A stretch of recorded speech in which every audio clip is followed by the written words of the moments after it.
আসসালামু আলাইকুম এভরিওয়ান, কেমন আছেন সবাই? আশা করছি সবাই ভালো আছেন। আলহামদুলিল্লাহ আমরাও ভালো আছি। তো এটা হচ্ছে মূলত গত 12ই এপ্রিল ঢাকার সোহরাওয়ার্দী উদ্যানে মার্চ ফর গাজা নামে যেই সমাবেশ অনুষ্ঠিত হয়েছিল সেই সমাবেশের একটা ভিডিও, যেটা কিনা আমরা আরো গত কয়েকদিন আগে ছাড়তে চেয়েছিলাম, কিন্তু কিছু ঝামেলার কারণে আসলে ওটা ছাড়া হয়ে উঠে নাই। তো আমরা সকালে সরাসরি বাসা থেকে রিক্সা নিয়ে একবারে সরাসরি নীলক্ষেতে চলে যাব। আর আমাদের টার্গেট ছিল হচ্ছে ঢাকার যে মূল 5টা পয়েন্ট থেকে যে সমাবেশের ডাক দেওয়া হয়েছিল, যেখান থেকে আসলে মিছিল করতে করতে ঢাকার সোহরাওয়ার্দী উদ্যানে যাবে। তো সেই 5টা পয়েন্ট থেকে আমরা চাচ্ছিলাম যে নীলক্ষেত থেকে যাওয়ার জন্য, কারণ আমাদের এখান থেকে মোহাম্মদপুর থেকে নীলক্ষেতে যেতে একটু সুবিধা হয় আর কি। তো আমরা যে কারণে সরাসরি বাসা থেকে একটা রিক্সা নিয়ে আমরা সরাসরি চলে আসি নীলক্ষেত। নীলক্ষেত বলতে রাজু ভাস্কর্য টিএসসির এখানে।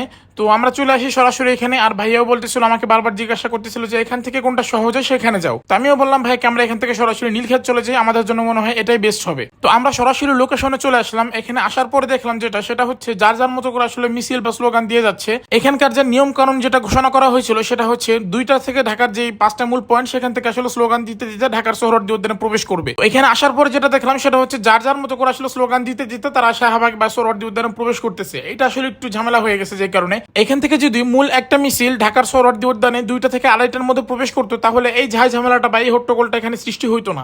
যাই হোক, এত মানুষের একটা আয়োজন, এটা আসলে এভাবে আসলে কন্ট্রোল করাটা একটু ইম্পসিবল হয়ে যায়। প্রায় 8 থেকে 10 লাখ বা 10 লাখ প্লাস মানুষ হয়েছে আমরা যতটুকু শুনতে পেরেছি, আলহামদুলিল্লাহ। যাই হোক, আমরা আস্তে আস্তে করে ঢাকার সোহরাওয়ার্দী উদ্যানে প্রবেশ করলাম এবং আমরা বেরিয়েছিলাম মূলত 11:30 বা 12টার দিকে বের হয়েছিলাম, যে কারণে আমরা আসলে ভিতরে ঢুকতে পেরেছি। কিন্তু যারা 1টা বা 2টার দিক যারা এসেছে তারা হয়তো ভিতরে ঢুকতে পারেনি, শাহবাগ পর্যন্তই তারা আসলে বাইরে অবস্থান করতে হয়েছে, কারণ পুরো রাস্তা ব্লক ছিল এবং প্রচুর পরিমাণ জ্যাম ছিল। ভিতরে জায়গা দিয়ে আসলে ইম্পসিবল হয়ে যাচ্ছিল। তো আমরা যখন এসেছিলাম তখন মোটামুটি ভালোই লোকজন ছিল, তবে একেবারে ফুলফিল বা মাঠ ফুল ছিল এরকম কোনো বিষয় না, মোটামুটি ভালোই লোক ছিল ভিতরে। আর এর মধ্যে আমার চাচাতো ভাই ঢাকার মিরপুর থেকে সে আমাদের সাথে সরাসরি যোগ দিতে চেয়েছিল, কিন্তু রাস্তায় প্রচন্ড জ্যাম থাকার কারণে আমরা একসাথে ঢাকার সোহরাওয়ার্দী উদ্যানে ঢুকতে পারি নাই, যেই কারণে আমরা পুরো সমাবেশের মধ্যে কেউ কারোর সাথে দেখা করতে পারি না বা কথা বলতে পারি নাই। এখন অনেকেই বলবেন ভাই ফোনে কথা বলে যোগাযোগ করতে পারতেন, কিন্তু এইখানে যে পরিমাণ মানুষ হয়েছিল আমি গত ভিডিওতে দেখিয়েছিলাম যে কিভাবে স্টেজটা সাজানো হচ্ছে বা কিভাবে আয়োজন করা হয়েছে। সেই ভিডিও যারা পুরোটা দেখেছেন তারা হয়তো বা দেখবেন যে ওই ভিডিওতে দেখানো হয়েছিল যে ওখানে টাওয়ার বসানো হচ্ছে, নেটওয়ার্কের টাওয়ার, এত পরিমাণ মানুষ হবে যে কারণে।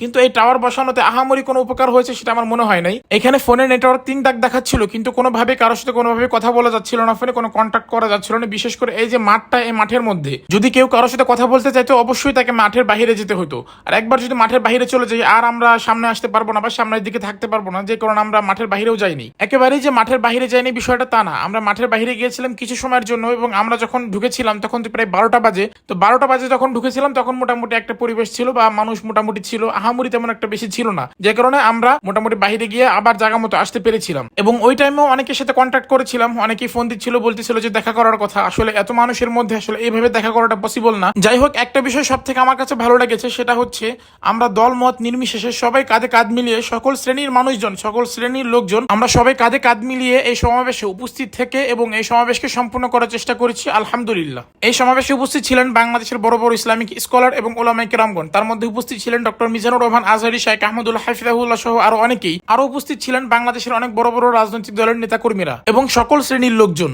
সব থেকে খারাপ লাগার বিষয় সেটা হচ্ছে এখানকার যে মাইক লাগানো হয়েছিল, এই মাইকে কে কখন কথা বলতেছে এটা আসলে বোঝাই যাচ্ছিল না। এবং এমনকি এখনো অনেকেও জানেন না যে কখন ডক্টর মিজানুর রহমান আজহারী সাহেব বক্তব্য দিয়েছেন, কখন শাইখ আহমদুল্লাহ হাফিজাহুল্লাহ বক্তব্য দিয়েছেন এবং আরো অনেক ইসলামিক স্কলাররা কখন কে বক্তব্য দিয়েছেন, এটা অনেকেই জানেন না। যাই হোক, এই সমাবেশটা খুব সুন্দরভাবে শেষ করেছি, আলহামদুলিল্লাহ আমরা। তো এখন আমরা সরাসরি চলে যাচ্ছি বাসায়। আর ভাইয়া বলতেছিল খিদা লাগছে, তো আমরা এখান থেকে সরাসরি চলে যাবো কোন একটা রেস্টুরেন্টে, খাওয়া দাওয়া করে আমরা সরাসরি চলে যাবো বাসায়। তো এই ছিল আজকে আমাদের ভিডিও। তো সবাই বেশি বেশি গাজার ভাই বোনদের প্রতি বেশি বেশি দোয়া করবেন, আল্লাহ তাআলা যেন তাদেরকে হেফাজত করে। তো আজকের ভিডিওটা এই পর্যন্তই। সবাই ভালো থাকবেন, সুস্থ থাকবেন এবং আমার জন্য বেশি বেশি দোয়া করবেন এবং ফিলিস্তিনের ভাই বোনদের জন্য বেশি বেশি দোয়া করবেন। আল্লাহ হাফেজ, আসসালামু আলাইকুম।